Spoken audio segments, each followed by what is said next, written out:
नमस्कार मंडळी. माझ्या एका व्यवसायानिमित्त मी गेलो होतो सानपाडा नवी मुंबई येथे. येताना थोडंसं शॉर्ट्स व्हिडिओ केलेला आहे, तो आपल्यापर्यंत शेअर करतो. खूप मस्तपैकी वातावरण होतं आणि मी माझ्याकडे लगेज असल्या कारणामुळे मी बसलो होतो लगेजच्या डब्यामध्ये. एक वेगळा अनुभव होता.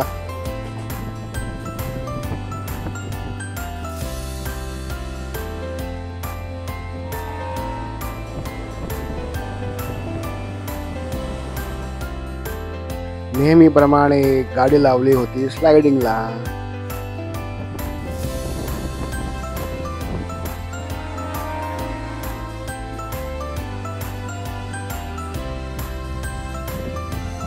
तर असा हा वेगळा अनुभव घेत मी पोहोचलो माझ्या गावी पेणला. पेणचे कोण कोण आहेत त्यांनी प्लीज कमेंट करा.